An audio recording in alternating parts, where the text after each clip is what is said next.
Chapter 1 इसका discussion हम start करते हैं। कल भी हमने इसका बेसिक ओवरव्यू हमने दिया था कि कहानी शुरू होती है कि नेपोलियन का राइज हो चुका है एक मिलिट्री कमांडर के तौर पे, और नेपोलियन आता है फ्रांस में देखता है कि स्टेबिलिटी अभी नहीं है, लोगों का इतना भरोसा नहीं हो रहा है, वहां पे जो डायरेक्टरी का राज है, जिन लोगों का राज है उनको हटा के वो कू करता है नेपोलियन और खुद को राजा बना लेता है। और नेपोलियन इसके बाद ये चीज शुरू करता है दोबारा से कि हमें ये जो क्रांति हम लाए हैं कि हम राजाओं को हटा के हम एक डेमोक्रेसी वाला सिस्टम ला रहे हैं, एक रिपब्लिक वाला सिस्टम की लोग वोट देके तय करेंगे अपने राजाओं का, और नेपोलियनिक कोड उन्होंने लागू किए। तो इन्होंने ये था कि पूरे यूरोप में हमें ये आजादी लेके जानी। तो यूरोप इस तरीके का नजर आता था उस टाइम पे 1800s का स्टार्टिंग अगर आप देखें तो यहाँ यूरोप में मॉडर्न टाइम्स में जितने अलग अलग देश नजर आते हैं ये कई सारे देश नहीं नजर आ रहे हैं। और जैसे अगर आप देख पाए तो ऐसे छोटे छोटे जर्मन स्टेट्स हैं, स्विट्जरलैंड है, या ये पीडमोंट की जमीन, थोड़ी भी ये जमीन पीडमोंट की यहाँ है, इटली जैसा कोई देश नहीं है, ये ऑस्ट्रिया हंगरी ये सब देश नहीं है, यहाँ पे हैब्सबर्ग खानदान के लोगों का राज है, यहाँ पोलैंड लिथुआनिया कॉमनवेल्थ है, ये प्रशिया है। तो इस तरीके से अभी देश नहीं बने हैं, यहाँ ऑटोमान, यहाँ पे अभी कोई टर्की या फिर ग्रीस ऐसा कुछ भी नहीं। तो इस तरीके का सीन सिचुएशन था। तो नेपोलियन ने एक तरफ से आर्मीज भेज के नेपोलियन ने यूरोप का अच्छा खासा हिस्सा अपने कंट्रोल में किया, और जहां जहां भी नेपोलियन की आर्मीज गई इन्होंने राजाओं की आर्मी से लड़ाई करी है, राजाओं को हरा दिया है, और वहां के लोगों को एक तरीके से कह लीजिए कि अपने चुने हुए राजा को रख दिया फॉर द टाइम बीइंग, लेकिन ये कह दिया, आश्वासन दिया कि हम आपको एक देश बनने में मदद करेंगे। तो अगर आप यहां देखें तो ये फ्रांस से जब इनकी सेनाएं निकली इधर, तो जितने जितने छोटे छोटे जर्मन स्टेट्स थे, इन जर्मन स्टेट्स को इन्होंने मिला के एक बनाया कन्फेडरेशन ऑफ द राइन, या जर्मन कन्फेडरेशन भी इसे कह सकते हैं। इसके बाद ये आगे बढ़ते हैं, यहाँ पे हम पोलैंड लिथुआनिया और ये सब पूरा बड़ा इलाका हम देख पा रहे हैं कि ये डार्क ब्लू कलर का एरिया ये फ्रांस के डायरेक्ट रूल में था। और फिर ये जो बाकी इलाके हैं ये इनके अलाइज थे, यानी कि इनके साथी स्टेट्स अलाइड विद नेपोलियन। अब इसके बाद जो मेन पावर्स, अगर हम मेन पावर्स की बात करें तो फ्रांस तो एक मेन पावर था ही, रशिया को इसने जमीनें इसकी ले ली, ऑस्ट्रिया की अच्छी खासे एरिया पे काबू कर लिया, रशिया पे भी अटैक किया, रशिया को भी पीछे तक कर दिया। अब जितने राजा थे इन लोग ने मिलके लड़ाई करी नेपोलियन के साथ कि हमें वापस से वो राजशाही वाला सिस्टम वापस लाना है। तो ये लड़ाई हुई, और लड़ाई हुई तो ये वाटरलू की लड़ाई, यहां पे नेपोलियन को हराया जाता है। नेपोलियन को यहां जब हरा दिया गया तो अब नेपोलियन इसके बाद इनको एग्जाइल दिया जाता है, देश निकाला, और ये की प्लेयर्स थे। अब नेपोलियन को हराने के बाद अब यूरोप को वापस से उसी सिस्टम में लाना है, उसी ऑर्डर में लाना है, वही राजशाही लानी है जो पहले हुआ करती थी। तो ये की प्लेयर्स हैं। यहाँ पे अब होता है कांग्रेस ऑफ वियना 1815, और ये कांग्रेस ऑफ वियना के कुछ पर्पसेस थे कि सबसे पहले फ्रांस ने जो जगहें जीती हैं उन जगहों को वापस से लौटाया जाए उन साम्राज्यों को। इसके बाद इस तरीके से किया जाए कि एक पावर बैलेंस रहे, कि भविष्य में शांति रहे। और इनका एक ये चीज थी कि रीस्टोर मोनार्कीज या रीस्टोर किंगशिप्स, जितने अलग अलग जगहों के राजाओं को हटा दिया था नेपोलियन ने, इन सब राजाओं को वापस से राजा बनाया गया। तो इन सब मेन अलग अलग राजाओं की मीटिंग थी। तो जार अलेक्जेंडर ये रशिया को रिप्रेजेंट कर रहे हैं, रशिया के राजा। रशिया इसके राजा थे किंग फ्रेडरिक विलेम। इसके बाद फॉरेन मिनिस्टर, फ्रांस के फॉरेन मिनिस्टर, इनकी तरफ से Charles Maurice de Talleyrand. Foreign minister England के, ये इंग्लैंड को रिप्रेजेंट कर रहे हैं, और ये हुआ था वियना में, ऑस्ट्रो हंगेरियन साम्राज्य। तो यहाँ पे इनके जो चांसलर थे क्लीमेंस वॉन मैटरनिक, जिन्हें कोचमैन ऑफ यूरोप भी कहा जाता है, तो ये काफी अच्छे स्टेट्समैन थे। तो इन सब लोगों के प्रतिनिधि आके मिलते हैं कांग्रेस ऑफ वियना में, और ये जो अब यूरोप था, नेपोलियन ने जब सारे राजशाही हटा दी और ये सब चीजें, तो अब यहाँ पे इस यूरोप को इन्हें दोबारा से वो करना है, उसी पुराने सिस्टम में लाना है। तो यहाँ पे ये क्या क्या करना शुरू करते हैं, तो एक चीज तो ये कि ये इधर बनाते हैं एक इंडिपेंडेंट नीदरलैंड। तो ये नीदरलैंड को कार्व आउट करते हैं कि भविष्य में फ्रांस कभी फिर से लड़ाई करे तो एक बफर जोन रहे। कन्फेडरेशन ऑफ द राइन, ये जर्मन स्टेट्स को मोर और लेस वैसे ही अभी छोड़ देते हैं। ये इधर वाला जो एरिया था ये दे देते हैं सार्डिनिया को, किंगडम ऑफ सार्डिनिया को, या पीडमोंट, ये किंगडम ऑफ पीडमोंट, ये जो जिनोवा जो एरिया है ये इसको दे देते हैं। इटली का जो नॉर्थ वाला एरिया है ये पूरा दे देते हैं ऑस्ट्रियन साम्राज्य को, तो ये पूरा ऑस्ट्रियन साम्राज्य यहां से आ जाता है। और इधर कुछ इलाका देते हैं प्रशिया को। तो ये जो इधर का कुछ इलाका प्रशिया, अगर आप देखें किंगडम ऑफ प्रशिया, ये बहुत छोटा पड़ चुका है, तो कुछ इलाके प्रशिया को दिए गए कि प्रशिया थोड़ा सा बड़ा हो पाए, कुछ इलाके यहाँ के इधर के। तो ये सब चीजें चेंजेस किए गए। और एक चेंज किया गया, ये पोलैंड के सेंस में अगर आप देखें तो ये डची ऑफ वॉर्शा जो आप देख रहे हैं, ये पोलैंड का एरिया था। तो पोलैंड लिथुएनियन कॉम्प्लेक्स जो हमने अभी थोड़ी देर पहले देखा था कि पोलैंड का एरिया किस तरीके का हमेशा से हुआ करता था, तो इस तरीके से पोलैंड और लिथुएनिया दो कल्चर्स के मिलने से ये पूरा एरिया था, और यहीं के राजा लोग राज करते थे। ये हैब्सबर्ग खानदान का एरिया है, हैब्सबर्ग मोनार्की, जो ऑस्ट्रिया हंगरी है। प्रशिया, तो प्रशिया है। तो खैर, एक तो पोलैंड लिथुएनिया, इसका एरिया दे दिया गया रशिया को। तो ये जो ग्रैंड डची ऑफ वॉर्शा है, नेपोलियन से लड़ाई करने के बाद ये डची ऑफ वॉर्शा चला गया रशिया में। ये किंगडम ऑफ पोलैंड ये रशिया का हिस्सा बन गया। ठीक है, तो नीदरलैंड इन्होंने सेपरेट किया, कार्व आउट, और जिनोवा इन्होंने दे दिया पीडमोंट को, और इस तरीके से कुछ यहां के स्टेट्स टू प्रशिया कुछ दे दिया, और पोलैंड का एरिया इन्होंने दे दिया रशिया को। तो सबको थोड़ा थोड़ा सा मिल गया और एक बैलेंस के सेंस में बनाने की कोशिश करी गई। तो ये था 1815 का कांग्रेस ऑफ वियना। अब इसके बाद यहां से शुरू होता है, जब दोबारा से राजशाही आ गई है तो कंजर्वेटिज्म शुरू होता है, कंजर्वेटिव्स लोगों का राज। और ये पूरी सेंसरशिप करते थे कि जिससे कि ये जो विद्रोह की जो भावना है ये ज्यादा पनप ना पाए। तो आप कुछ भी अखबार में छापने से पहले आपको परमिशन लेना पड़ेगा, कुछ भी किताब में लिखने से पहले, कविता लिखने से पहले, कुछ भी करने से पहले आपको परमिशन लेना पड़ेगा।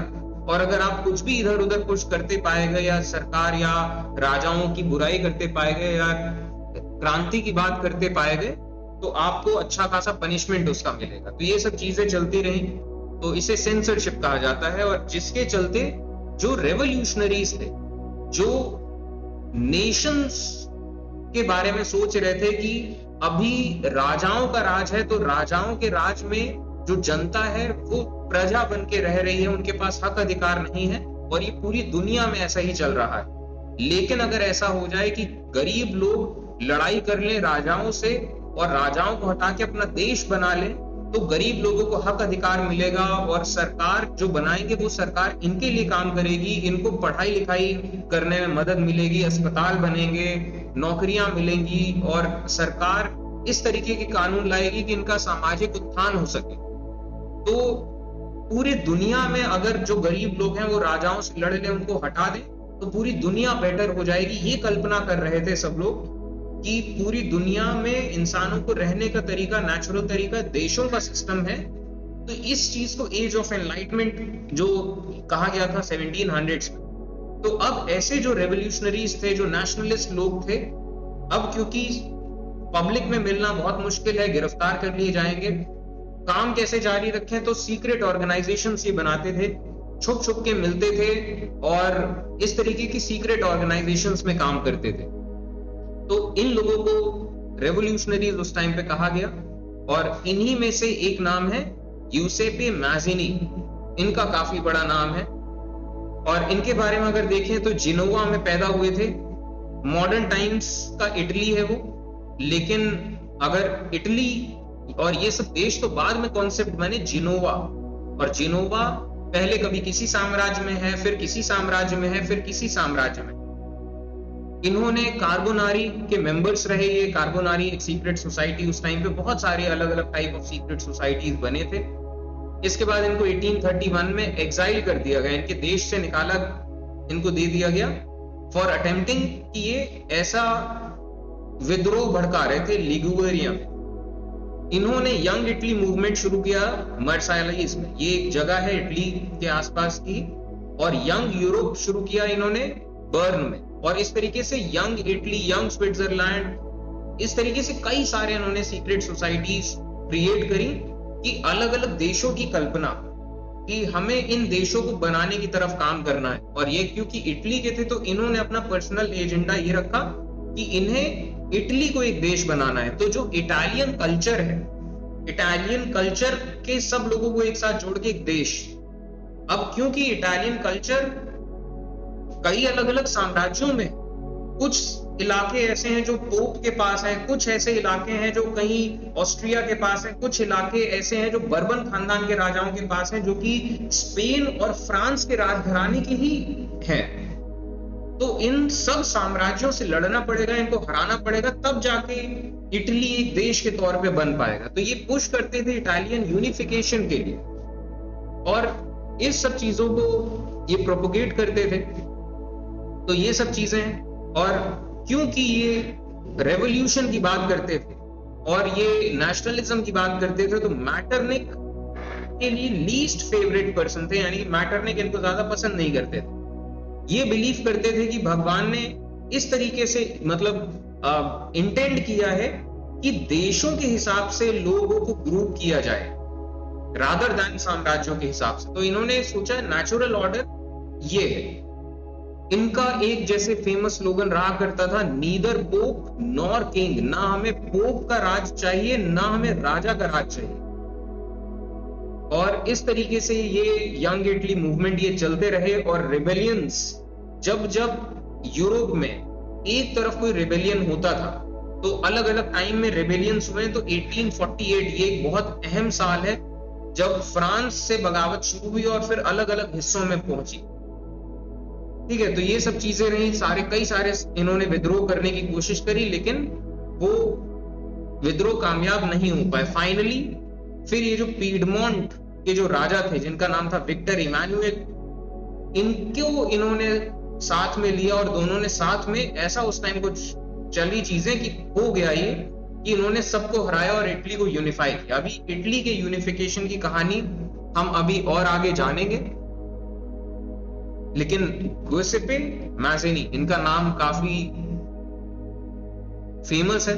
और ऐसे ही लोग थे जिन लोगों के विजन्स की वजह से देश बनने का काम इतना आगे बढ़ा। और जब ये देश बने दुनिया के अलग अलग, तो इन्हीं लोगों को, जिन लोगों ने देश बनाने में काम किया है, इन लोगों को फिर खूब इज्जत से नवाजा जाता है। इनके स्टैचूज लगते हैं, मूर्तियां, और इन्हीं सब लोगों के अगर आप दुनिया भर में करेंसीज देखें तो करेंसीज में ऐसे ही लोगों की तस्वीरें छापी गई हैं जो देशों के फाउंडेशन बनने के लिए जिन्होंने काम किया। ठीक है, तो ये था उस टाइम पे यूरोप। और अभी भी साम्राज्य के हिसाब से चल रही हैं चीजें। हम कहाँ की कहानियां जैसे इस पर्टिकुलर चैप्टर में देखेंगे तो हम फ्रांस की कहानी चलते ही रहनी है। ठीक है, फ्रांस की कहानी चलते रहनी है। हम जर्मनी के यूनिफिकेशन की कहानी देखेंगे कि किस तरीके से प्रशिया के जो राजा थे, उनके जो सेनापति थे ऑटो वन बिस्मार्क, उन्होंने जर्मन कन्फेडरेशन से मतलब जर्मन कल्चर के लोग तो चाह रहे थे कि साथ में एक देश बनाए, लेकिन बन नहीं पा रहे थे क्योंकि जर्मन कन्फेडरेशन भी अलग अलग साम्राज्यों के हिस्से में आ रहा है। तो अब कैसे किया जाए, कल्चर एक करना है, तो ये जिम्मेदारी उठाई प्रशिया ने। तो बिस्मार्क ने फिर ये सब राजाओं को हराया, इससे पूरे एरिया में जर्मनी बनाया। हम इटली के बारे में जानेंगे, इटली कैसे देश बना। हम इसके बाद ये जो ग्रीस का एरिया है इधर, हम ग्रीस के बारे में जानेंगे कि ग्रीस में कैसे इस तरीके से नेशनलिज्म जागा और ग्रीस ने ऑटोमान से लड़ाई करी। इसके बाद ये जो ऑस्ट्रियन एम्पायर हम आपको दिख रहा है, यहां पे अलग अलग लोगों ने लड़ाई करी कि हमें अपना अपना देश चाहिए, हमें बोस्निया चाहिए, यहाँ पे हमें हर्जेगोविना चाहिए, हमें बल्गेरिया चाहिए। तो अलग अलग लोग एक ही जैसे कल्चर के हैं, एक ही जैसे, लेकिन फिर भी अलग अलग मान रहे हैं एक दूसरे को, और अलग अलग थोड़े बहुत डिफरेंसेस हैं भी। तो यहां से ऑस्ट्रियन एम्पायर से ये लोग अलग होने की कोशिश कर रहे हैं। यहाँ पे फिर ऑटोमान साम्राज्य, इनसे अलग लोग होने की कोशिश कर रहे हैं। तो इन सब बेसिकली चीजों के बारे में जानेंगे, ठीक है। तो अब शुरुआत, अब जैसे ये सब रेवोल्यूशनरी से अपना काम कर रहे थे, लोगों के ख्यालों में ला रहे थे, और ये सब काम जारी था इनका कि हमें जब भी मौका मिले हमें लड़ाई करनी है और अपना देश बनाना है। तो अब अगला जो हम हेडिंग है वो है एज ऑफ रेवोल्यूशंस। तो अभी पहला जो रेवोल्यूशन था 1789, और ये रेवोल्यूशन सिर्फ हुआ था फ्रांस में, और फ्रांस से जब ये रेवोल्यूशन सक्सेसफुल हुआ उसके बाद ये छोटे छोटे स्केल में फिर स्पेन में हुआ, अलग अलग जगह पूरे ऑस्ट्रो हंगेरियन साम्राज्य, जर्मन, प्रशिया, हर जगह ये सब चीजें चलती रही। तो एक बड़े लेवल का रेवोल्यूशन यहाँ था। इसके बाद कह लीजिए एक बड़े लेवल का रेवोल्यूशन आया 1813, और करीब करीब पिछले रेवोल्यूशन से करीब करीब 40 साल के बाद, ठीक है। तो इससे एक और चीज आप समझेंगे कि ये जो क्रांति होती हैं जो इतने बड़े लेवल पे होती, स्ट्रांग होगी, राजशाही को हटा दें या सिस्टम्स को चेंज कर दें, इनको बनने में टाइम लगता है। तो खैर एक तरफ ये चाहत तो लोगों की जारी ही थी, और लोग इस चीज को देख रहे थे, अब ऑब्जर्व कर रहे थे कि ये राजा लोग, और क्योंकि अब बहुत कनेक्टेड हैं सिटीजन्स अपनी सरकारों से, क्योंकि अब हो ये रहा था, प्रिंटिंग प्रेस आ चुका है, उन्हें अखबार छपता है, अखबार में राजा लोग क्या कर रहे हैं क्या नहीं कर रहे हैं ये सब चीजें छप रही हैं, किताबें छप रही हैं। तो ये अलग अलग चीजें, मैगजीन्स, पैम्पलेट्स, ये एक नया रेवोल्यूशन था एक तरीके से। प्रिंटिंग प्रेस अपने आप में एक इतना बड़ा रेवोल्यूशन था जो कि पावर कर रहा था इन सब चीजों को। तो ये लड़ाई तो जारी ही थी नेशनलिज्म की, और जब जब मौका मिलता था तो लोग लड़ते भी थे। जब गरीब लोग बहुत आफत में आ जाते थे तो थोड़े बहुत लेवल पे लड़ाई करते थे, मिडिल क्लास कभी आफत में आते थे तो वो भी प्रोटेस्ट करते थे। तो ये सिलसिला जारी था। अब 1830 इस साल की हम बात कर रहे हैं, यहाँ पे बड़ा रेवोल्यूशन हुआ, और जब बड़ा रेवोल्यूशन हुआ तो इसके चलते क्या क्या हुआ, फ्रांस के लोगों ने बगावत करी फिर से, क्योंकि ऑटोक्रेसी और ये सेंसरशिप तो बहुत ज्यादा था ही, लोग तंग आ रहे थे। और इसी बीच ये भी इतिहास का एक सबक है, जब जब ऐसा हुआ है कि गरीबी थोड़ी बढ़ी है तो लोगों ने बगावत कर दी है। मिडिल क्लास खफा है, और गरीब लोगों ने जहां बगावत कर दी तो गरीब लोगों से ताकत मिल जाती है क्रांति को, और मिडिल क्लास जब साथ दे देता है उनका तो उनकी क्रांति को एक लेजिटिमेसी भी मिल जाती है, और एक नया क्रिएटिव सर्किल मिल जाता है।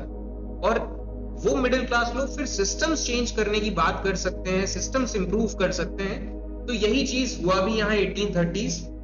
तो अब फ्रांस ने बगावत करी, और जो बर्बन किंग थे, उनके बर्बन डायनेस्टी के जो राजा थे किंग चार्ल्स, इनको उखाड़ फेंका। किंग चार्ल्स को अपनी जान बचा के भागना पड़ा, और वापस ले आई कॉन्स्टिट्यूशनल मोनार्की। अब राजा को हटा के इन्होंने क्या किया कि जो राजसी परिवार है, जो शाही परिवार है, उसके भी दो अलग अलग परिवार हैं फ्रांस में। तो एक ये वाला एक राजघराने की लाइन चल रही है, एक उधर के राजघराने की लाइन चल रही है, कि मतलब कोई राजा थे लेकिन उनके छोटे भाई थे, राजा नहीं बने, और ऐसा ऐसा। तो ये भी राजघराने की लाइन के ही थे, ये जो अगले राजा बने लुई फिलिप।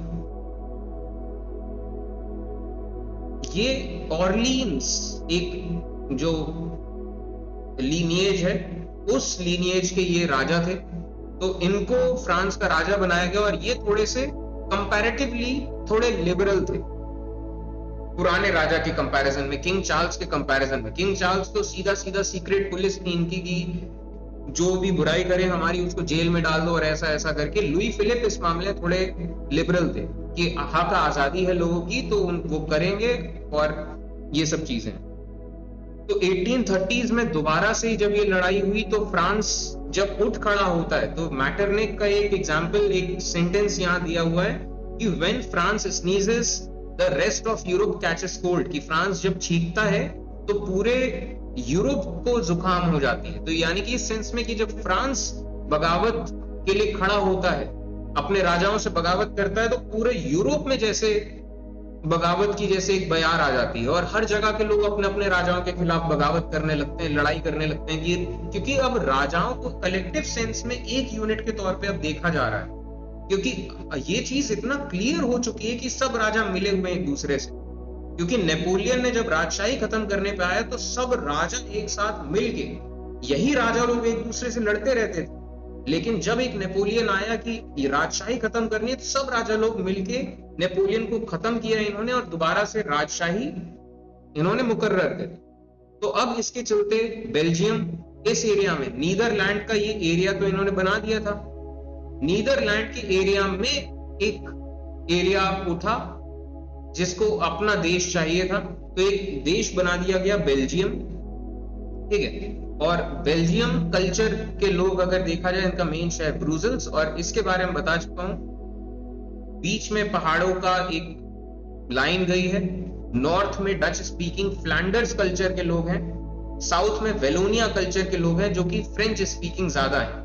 लेकिन ऐसा भी नहीं कि ये नॉर्थ में सिर्फ डच ही बोली जाती है, हर तरह के लोग मिलेंगे, भले ही संख्या में कम हो, थोड़े जर्मन भी आपको मिल जाएंगे इसमें कुछ एक, कि गांव देहातों में कहीं कहीं पे, क्योंकि यूरोप में एक इधर से उधर ट्रेवल करना, कोई कहीं के लोग कहीं जाके बस रहे हैं, कोई एक राजा बन रहा है, वो राजा इतना कि ऐसा है कि लोग किसी और जगह जाके रह रहे हैं, तो सब इतना मिक्स रहा है यूरोप। तो खैर ये बेल्जियम का इक्वेशन है, नॉर्थ एंड साउथ, एंड ज्यादातर पॉपुलेशन भी नॉर्थ में।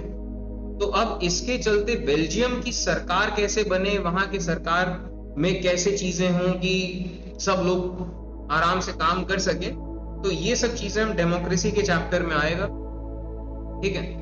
तो बेल्जियम अगर आप इसको ज्योग्राफी के सेंस में देखें तो बेल्जियम ये इंग्लैंड के जस्ट नीचे आता है, मतलब एग्जैक्टली ऐसा वाला नीचे तो फ्रांस है, लेकिन इंग्लैंड से थोड़ा सा इस एंगल पे जस्ट जुड़ा हुआ है बेल्जियम। और ये जो एरिया है अगर देखा जाए तो इंग्लैंड और फ्रांस, सबसे पहले तो ये मैं आपको जैसे बता चुका हूं कि दुनिया के पहले नंबर की सुपर पावर ब्रिटेन था, सेकंड नंबर की सुपर पावर उस टाइम में फ्रांस था, बाद में फिर यूएसए बना और फिर यूएसए नंबर 1 का हो गया।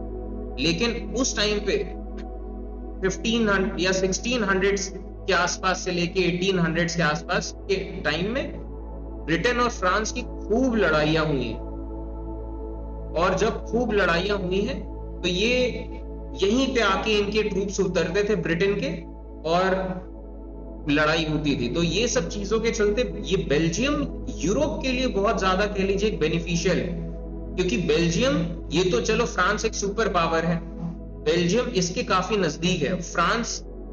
और जब दूसरे की बात आती जर्मनी या किसी और देश की, तो इंग्लैंड और फ्रांस एक साथ हो गए थे, बात इन्होंने शांति कर ली थी आपस में। तो खैर बेल्जियम एक अलग देश बनाया गया, और जब बेल्जियम देश बना अलग तो ब्रिटेन ने इसके साथ एक ट्रीटी रख रखी थी कि बेल्जियम जो बनना था, तो बेल्जियम के लोगों ने चाहा कि बेल्जियम बने तो अच्छी बात है, लेकिन Belgium is strategically very important for UK, strategically बहुत इंपॉर्टेंट है फॉर यूके। इसके चलते यूनाइटेड किंगडम, अब छोटा सा देश छोटा सा देश, तो यूनाइटेड किंगडम ने कहा कि तुम पे कोई हमला करेगा तो तुम्हारी मदद को हम आएंगे, ये ट्रीटी है। और अगर आप वर्ल्ड वॉर्स की बात करें तो ये तो रहा जर्मनी, ये प्रेजेंट वर्ल्ड बता रहा हूं, ये जो मैप आप देख रहे हैं ये प्रेजेंट वर्ल्ड, ये सब देश इसी सेंस में। तो ये जर्मनी ने जब अटैक किया फ्रांस, जर्मनी ने लड़ाई करी किससे? फ्रांस से। ये इंग्लैंड और फ्रांस इन दोनों से लड़ाई जब छिड़ी तो रास्ते में पड़ता है बेल्जियम, तो दोनों बार जर्मनी को अपनी सेनाएं बेल्जियम से होके जानी, तब फ्रांस पर अटैक करेगा, और बेल्जियम से ही फिर इधर इंग्लैंड की तरफ निकलेंगे। तो बेल्जियम का पे बाय डिफॉल्ट अटैक होता था, और जर्मनी जब बेल्जियम पे अटैक, जर्मनी जैसे वर्ल्ड वॉर में पहले जैसे अटैक किया, तो ब्रिटेन और जर्मनी की कोई ऐसे लड़ाई शुरू कैसे हुई?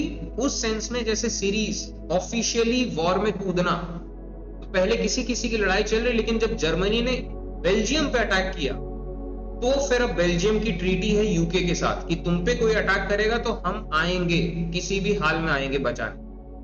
तो जर्मनी को लड़ना है फ्रांस से और इंग्लैंड से, तो अब शुरुआत करता है फ्रांस से, तो पहले बेल्जियम से होके जाना पड़ेगा ना इन सेनाओं को। तो बेल्जियम पे अटैक होगा तो यानी कि अब सीधा इंग्लैंड आएगा, तो इंग्लैंड और फ्रांस एक टीम बन गए, और ये था ही, ठीक है। तो ये बेल्जियम इसकी चीजें, तो इस वजह से बेल्जियम को कहा जाता है बैटल फील्ड ऑफ यूरोप, या तो फिर कॉकपिट ऑफ यूरोप, इस वजह से क्योंकि यहां पे क्रॉस रोड्स ऑफ यूरोप है, ठीक है। तो ये बेल्जियम अलग अलग हमेशा अलग अलग साम्राज्यों में रहा, फिर फाइनली मॉडर्न स्टेट बना 1830, ठीक है। अब 1830s के आसपास ही दूसरी तरफ ये, क्योंकि ये इंडिपेंडेंस की लड़ाई तो सबकी चल रही थी, तो जब आजादी की लड़ाई जब सबकी चल रही है तो यहाँ पे ग्रीस की बात करते हैं। ये जो ग्रीस आपको नजर आ रहा है, इसको अगर आपको मैप में मैं दूसरा दिखाऊं तो ये ग्रीस, ये प्रेजेंट मैप है आज का। यहाँ पे जैसे आप उस टाइम पे देखते हैं कि यहाँ तक ऑटोमान साम्राज्य था, यहाँ तक ऑटोमान साम्राज्य था, और यहाँ से ऑस्ट्रो हंगेरियन साम्राज्य था। आज के टाइम पे देखिए कितने सारे देश बन गए, Romania, Serbia, Kosovo, North Macedonia, Bulgaria, Albania, यहाँ ग्रीस, ये सब देश नहीं थे उस टाइम। तो खैर ग्रीस ये वाला एरिया है, ये एक तरफ तो इटालियन पेनिनसुला है, इटालियन पेनिनसुला से जस्ट लगा हुआ इधर ये जो बाहर निकला हुआ पेनिनसुला वाला एरिया है, ये रहा Greece. Greece as a nation, Greece as a civilization, तो ग्रीस एज अ सिविलाइजेशन तो फिर कह लीजिए कि मेन एरिया कॉन्सेंट्रेटेड यहां था, लेकिन ग्रीस एज अ सिविलाइजेशन तो और एरिया में फैला था, और इसका इंपैक्ट तो फिर पूरे यूरोप में था, क्योंकि ग्रीस जब सिविलाइजेशन था तो ये से सिविलाइजेशन से लोग कहां कहां पहुंचे हैं और कहां कहां इसका सिविलाइजेशन का इंपैक्ट गया है, क्योंकि ग्रीस एंशिएंट सिविलाइजेशंस में ये एरिया रहा है। और यूरोप इन 500 AD अगर आप देखें तो ग्रीक्स का एक एम्पायर भी रहा है, तो ग्रीक्स एक बड़ा एम्पायर वाला फोर्स भी इनका रहा है। और ग्रीक्स का कल्चर अगर आप देखें तो यूरोपियन कल्चर का क्रेडल ऑफ यूरोपियन कल्चर कह लीजिए कि वो ग्रीस रहा है। ग्रीस की माइथोलॉजीज, ग्रीस का जितना भी टेक्स्ट था, लिटरेचर था, और जितने भी यूरोपियन वर्ल्ड जिन फिलोसोफर्स की बातें करता है या जिन फिलोसोफर्स पे फक्र करता है, ये फिलोसोफर्स सब ग्रीक फिलोसोफर्स रहे हैं, क्योंकि वहां की सिविलाइजेशन का स्टार्टिंग वहां ग्रीक से रहा है। तो ग्रीस एक क्रेडल ऑफ सिविलाइजेशन रहा है यूरोप के लिए, जो कि इंडिपेंडेंट रहा, इसने अच्छा टाइम देखा, लेकिन 1600s का यहां से टाइम जो आया 1500s, यहां ऑटोमान साम्राज्य इसने पूरा यहां तक पूरा काबू कर लिया। तो ग्रीस ये वाला जो एरिया है, जो मॉडर्न टाइम ग्रीस है, और वैसे भी ग्रीस अब हम क्या लकीर क्या बनाए, उस टाइम लकीर थी ही नहीं, तो हम ग्रीस क्या बताएं, लेकिन ग्रीस से नीचे वाला इधर का जितना मेन एरिया ये सब ऑटोमान के अंडर था। तो इनके अंदर भी एक इंडिपेंडेंस मूवमेंट चल रहा था, और जिस इंडिपेंडेंस मूवमेंट का साथ पूरे यूरोप ने दिया, और एक कह लीजिए कि यूरोप के अलग अलग बहुत वर्गों ने दिया। जो लोग अपने इलाकों में देश नहीं बनाना चाह रहे थे, उन इलाकों ने भी ग्रीस को एक देश बनने की कल्पना में साथ दिया। ठीक है, तो लड़ाई चलती रही, लड़ाई शुरू हो गई थी, ग्रीस की आजादी की लड़ाई शुरू हो गई थी 1820s में। ठीक है, और फाइनली जाके जब ये लड़ाई चल रही थी तो रशिया ने भी अटैक कर दिया था ऑटोमान साम्राज्य को। और जब ऑटोमान साम्राज्य कमजोर हो रखा है तो यहाँ पे फिर उसने मजबूरी में आके ग्रीक ऑटोनॉमी को एक्सेप्ट किया कि चलो ग्रीस को हम एक अलग राज्य मानते हैं, एक अलग देश मानते हैं, और अब ग्रीस सॉवरन होगा कि वहीं के राजा वहां राज करेंगे। तो ट्रीटी ऑफ एड्रियानापोल ये साइन किया गया 1829, और इसके मतलब ये टोटल देखा जाए तो 9 साल की लड़ाई के बाद लड़ाई शुरू हुई थी 1821 में, ग्रीक वॉर ऑफ इंडिपेंडेंस। इस पे कई सारी किताबें भी लिखी गई हैं और ऐसा वैसा। 9 साल की लड़ाई के बाद एक इंडिपेंडेंट स्टेट बनाया गया ग्रीस को, फरवरी 1830। तो ये एक नया देश बन के उभरा, और ये सब पेंटिंग्स हैं। ग्रीक नेशनलिज्म को उभारने के लिए ऐसे बहुत पेंटिंग्स बनाए गए, इस तरीके से लोगों को ये दिखाने के लिए कि ग्रीक लोगों पे कितना जुल्म हो रहा है, कि ऑटोमान लोग कितना जुल्म कर रहे हैं और ऐसा वैसा, जिससे कि इमोशंस को इवोक किया जा सके। ठीक है, तो ये सब था। और ग्रीस की अगर बात करें तो ग्रीस जब एक देश बना तो ग्रीस ने भी फिर उसके बाद कह लीजिए कि अपना एक साम्राज्य बनाने की कोशिश करी थी। जब लड़ाई शुरू हुई खासतौर पे वर्ल्ड वॉर और उस टाइम के आसपास से, तो खैर इन्होंने पहले से ही शुरू कर दिया था, तो एरिया बढ़ाना शुरू कर दिया कि कुछ एरिया कहीं से ले लिया, कुछ एरिया कहीं से ले लिया और ऐसा वैसा। ठीक है, तो ग्रीक टेरिटोरियल गेन्स 1832 से लेके 1947 तक इन्होंने अलग अलग इलाकों से कई सारे एरियाज लिए। फाइनली फिर इसके बाद ग्रीस देश बना, बाकी सब साम्राज्य फिर हट गए थे, अलग अलग चले गए। ठीक है, तो ये अब ग्रीस की जब हम बात करते हैं, हमने यहाँ पे ये पूरा देखा। ग्रीस, अब ग्रीस के जरा पड़ोसी की बात करते हैं जरा। ग्रीस का पड़ोसी अल्बेनिया, तो अल्बेनिया भी एक अपने आप में एक अलग देश है। तो इस देश का भी कोई इतिहास होगा, और ये कहां से बन गया अल्बेनिया और क्या है क्या नहीं। तो जरा अल्बेनिया के तौर पे देखें तो अल्बेनियन कल्चर ये अपने आप में, क्योंकि ये तो अर्थ में आप थोड़े थोड़े डिस्टेंस पे चले जाएं, अलग अलग कल्चर आते जाए। तो अल्बेनियन कल्चर, इन्होंने भी अपना रेजिस्टेंस मूवमेंट जारी रखा, और जब बाल्कन वॉर्स हुए 1914 के आसपास, और इसमें डिफीट हुई ऑटोमान्स की, यहीं के अलग अलग लोग ऑटोमान से, अब ग्रीस तो अलग हो गया, एक देश के तौर पे बन गया, लेकिन बाकी सब लोगों को भी तो अपना देश चाहिए था, अलग अलग कल्चर्स। तो इन्होंने जब लड़ाई करनी शुरू करी, ऑटोमान टूटा, तो अलग अलग ये राज्य बने। तो यहां पे बना किंगडम ऑफ अल्बेनिया, और किंगडम ऑफ अल्बेनिया पे फिर इन्वेड किया इटली ने, और इसके बाद ये सब चीजें चलती रही। फाइनली फिर जाके अल्बेनिया एक देश बना। ठीक है, तो ये अल्बेनिया का कल्चर एंड इनका चीज कि मॉडर्न नेशन अल्बेनिया बना 1912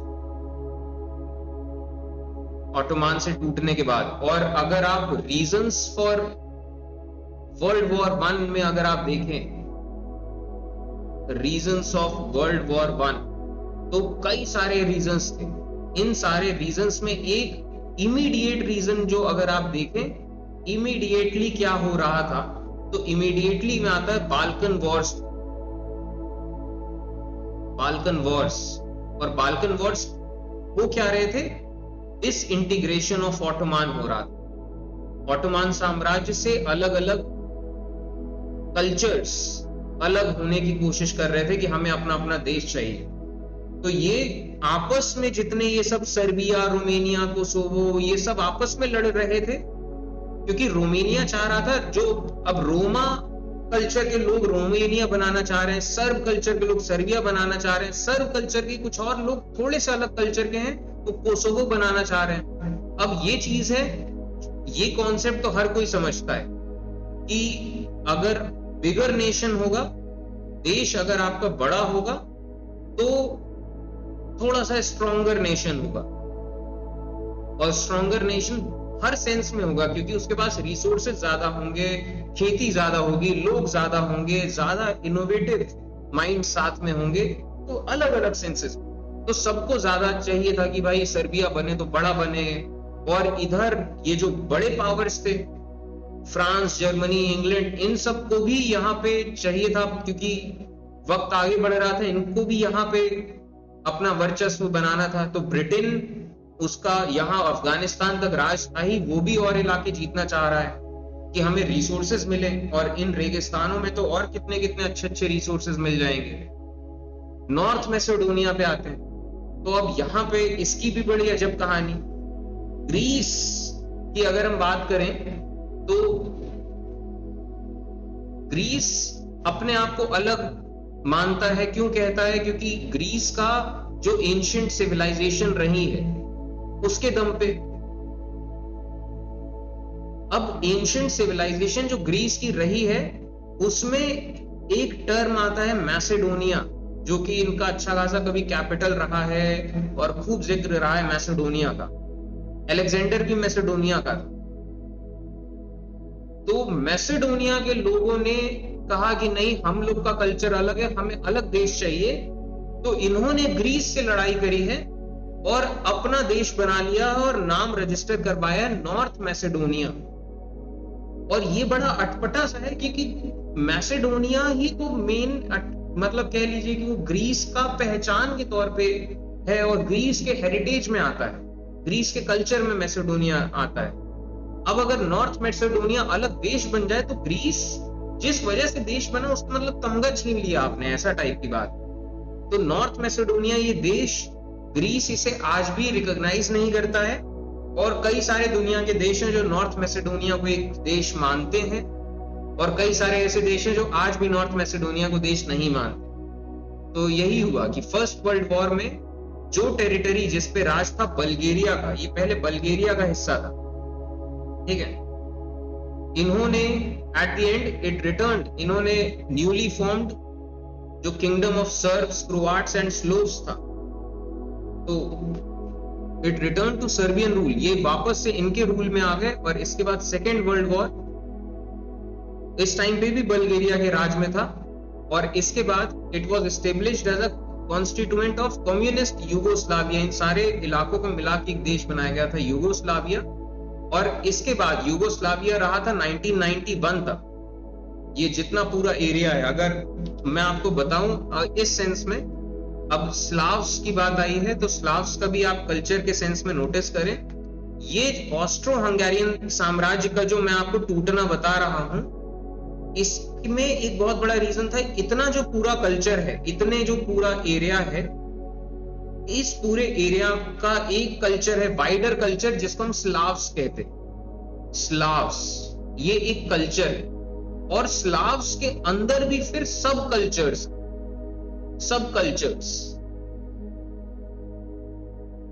जैसे कि एग्जाम्पल, मतलब अगर आप समझ ना, मतलब इस सेंस में अगर कोशिश करें कि जैसे हम देखते हैं कि बिहार है तो बिहार एक है, बिहार एक मतलब वो है, क्या कह लीजिए कि एक अपना अलग कल्चर, लेकिन बिहार के अंदर भी आप चले जाइए तो चार तरह का है कि वहां की चार तरह की भाषा है, भोजपुरी अलग है, मगधी अलग है, और मैथिली अलग है। इस तरीके से उनके अपने डायलेक्ट से वो आपस में पहचान लेंगे कि ये अलग है, ये अलग है, ये अच्छा उधर का, ये उधर का। उड़ीसा, हम लोग को लगता है कि अच्छा पूरा उड़ीसा एक है, एक ही तरह की भाषा है, उड़िया है, लेकिन उड़ीसा में भी दो तीन अलग अलग है। सबसे बड़ा सेक्टर उड़िया है, इस वजह से उड़ीसा को उड़िया से आप कनेक्ट करते हैं, लेकिन छोटे कल्चर्स भी और भी जो खुद को अलग मानते हैं, जो कि हैं उड़िया जैसे, लेकिन उनके अंदर वो फील करते हैं, मतलब वो वाली बात है। हमारे लिए सारे चाइनीज है, हमें नहीं समझ में आता कि कौन ताइवान का है, कौन ये फिलीपींस का है, कौन वियतनाम का है, लेकिन वो लोग जानते हैं कि कौन वियतनाम का है, कौन, और तो उसी सेंस में आप समझ सकते हैं। तो इन जितने भी स्लाव्स थे, स्लाव्स एंड सर्ब, सर्ब भी इसी टाइप के सब कल्चर कह लीजिए, या फिर क्या कहूं, कैसे समझाऊं, कल्चर्स कैसे समझाया जाए, तो इन लोग को भी अपना अपना देश चाहिए था। सर्ब चाहते थे कि अपना सर्बिया बने, स्लाव चाहते थे कि वो हमारा एक कंबाइंड बने, तो पहले बना यूगोस्लाविया। ठीक है, यहाँ पे एक बड़ा सा देश बना था यूगोस्लाविया, सारे स्लाव्स का एक देश। लेकिन वहां पे भी इतनी लड़ाई अलग अलग राज्यों में कि फाइनली फिर जाके ये करना ही पड़ा कि सब अलग अलग अब अपना अपना कर लो कि लड़ाई कम। ठीक है, तो फाइनली फिर यूगोस्लाविया टूटा है, फिर ये सब बने हैं अलग अलग। तो अल्बेनिया, इन्होंने मॉडर्न नेशन स्टेट डिक्लेयर कर दिया अपना इंडिपेंडेंस 1912 में, लेकिन फिर उसके बाद करते कराते जाके फिर अच्छा नहीं, अल्बेनिया, इधर इसकी बात कर रहे हैं, नॉर्थ मैसेडोनिया। तो इन्होंने 1991 में जाके जब यूगोस्लाविया टूटा है, तो इनकी यहाँ पे फिर अब हुआ कि क्या हो, तो फिर यहाँ से इन पे ग्रीस से लड़ाई हुई, dispute with Greece over the name Macedonia, और इन्होंने ग्रीस से भी खुद को अलग ही रखा। ग्रीस में नहीं गया कि हम अपना अलग देश है, और मैसेडोनिया नाम इन्होंने रजिस्टर किया और खूब। तो फाइनली फिर इन्होंने अब मैसेडोनिया नाम, जब ये है यूएन पे बात गई, तो इनको फिर नाम इनको सजेस्ट किया गया कि आप रिपब्लिक ऑफ नॉर्थ मैसेडोनिया रखो, तो ऐसा ऐसा करके, और आज भी इनका लड़ाई जारी है। तो देशों के सेंस में हम ये चैप्टर जो देख रहे हैं, नेशनलिज्म इन यूरोप, तो देश कैसे बनने शुरू हुए, किन ख्यालातों से, तो हमने कुछ एग्जाम्पल्स और देख लिए। और इसी सिलसिले में अगर हम इसी दौरान अगर आपको देखें कि ऑटोमान साम्राज्य का डिसोल्यूशन कैसे हुआ, ऑटोमान साम्राज्य एक बड़े इलाके में, तो किस तरीके से अलग अलग टाइम पे इनसे इलाके गए। तो 1807 से लेके 1830 तक ये सब, ये रशिया को चला गया, ये सब रोमेनिया में चला गया, ये बोस्निया हर्जेगोविना, मॉन्टेनीग्रो, अल्बेनिया, ये सब अलग अलग इलाके ये लूज करते गए। और यहां से आया वर्ल्ड वॉर 1 वाला टाइम में, ये अगर हम ये सब, तो चलिए ये पुराने वाले लॉसेस, ये जो हल्के कलर्स में है, ये इधर वर्ल्ड वॉर 1 यहां से हल्का शुरू हुआ, और यहां से तो फिर आप देख सकते हैं ये जो अरेबिया का पूरा ये पूरा हिस्सा है, ये इन्होंने खोया है वर्ल्ड वॉर 1 में। और इसके बाद ये जब अलग अलग यहाँ के भी हिस्से जब चले गए हाथ से, और यहाँ के भी हिस्से जब चले गए हाथ से, यहाँ के भी हिस्से चले गए हाथ से, तो बचा क्या, फिर यही बचा बस, ये जो था जो बच गया। तो इसी चीज को फिर नाम दे दिया गया टर्की। और ये जो चीज हुई थी, ये वर्ल्ड वॉर 1